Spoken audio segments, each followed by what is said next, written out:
the love of the Good Samaritan is so critical in the message of Christ, because actually, the true Good Samaritan is Jesus himself. So a man is going from Jerusalem to Jericho, or is it from Jericho to Jerusalem? I think it's down from Jerusalem to Jericho. The main thing Details. is the details. The main thing is he is attacked, is robbed by robbers, left for dead, and three men then come along, and each of them see him in his need, but only one of them stops. And of course, it's the Good Samaritan. We all know it.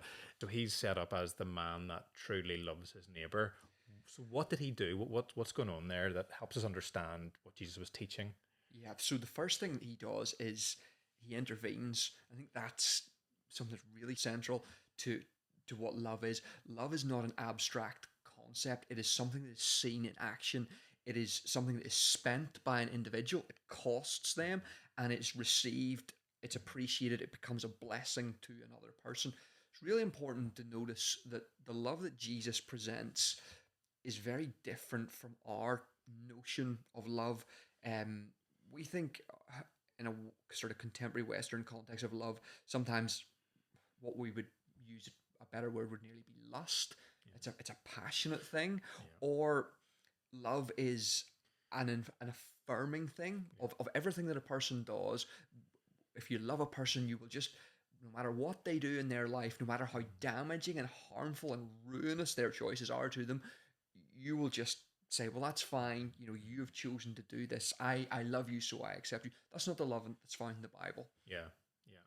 So this, and this man, he went towards the man who was in his need, and that was a distinction from the other two men. They saw and they passed by on the other side. Christ's teaching about love is that it goes towards the person, even if they're in a position that they've got themselves in, even if they even deserve the consequences that they're in.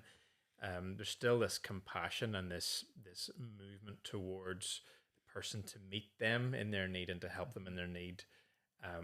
And so then, as we watch the story unfold, there's more things that the Good Samaritan does. So, you know, we see him using, you know, his resources, his hands. He's, you know, dealing with practical need. He's taking the poor man, you know, to and in on his donkey. There's payment that he makes, and there's generosity involved. What else do you see in that picture of like, help us bring to life three-dimensional love of Christ? Yeah. So love is costly. Love is sacrifice. Love is painful. The Good Samaritan, he gives up his resources, things that he is legitimately entitled to, the oil, the wine, the money that he has. He gives all of these things up for the blessing of a person who actually is his enemy, a person who is opposed to him.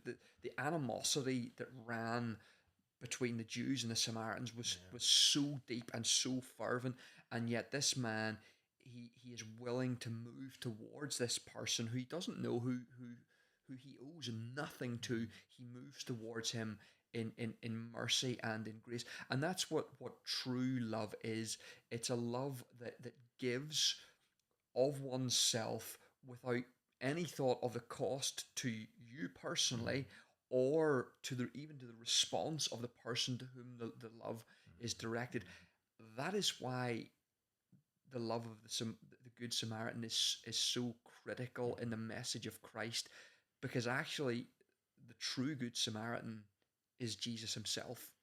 And I think the passage in Romans chapter 5 is probably the key one that kind of paints that picture for us. You know, God demonstrated his love towards us in that while we were yet sinners, Christ died for us. While we were in that place of opposition, Christ went to death, and he did it for us. Yeah. The Good Samaritan's generosity, I also noticed, was like he spent his money to get the man the place in the inn, but he says something in the story where he basically says, whatever else it costs, I'll pay you back when I come back. So there's this kind of blank check basically he gives, which again I think is just a great picture of the love of God.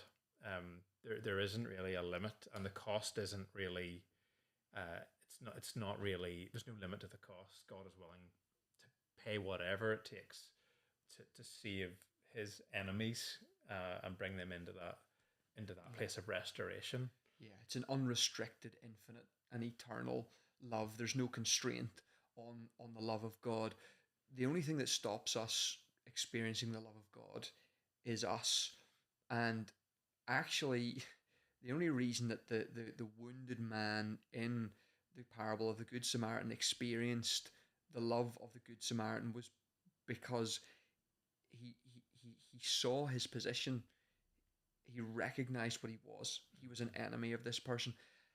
That's if we're going to experience the love of God, if we're going to experience the love of Christ, we actually need to see ourselves in the same position. We need to realize that we're not sufficient in ourselves, that we are wounded, that we have been left for dead by sin, that we need Christ to come to us. The other people that pass by in the stories are a priest and a Levite. They're a picture of religion. All religion can really do for you is pass you by. It can condemn you. It can see that you are in a helpless condition. It can't actually move towards you and do anything for you. It's only the love of Christ that can help a person. Great. Stop there. Sounds good.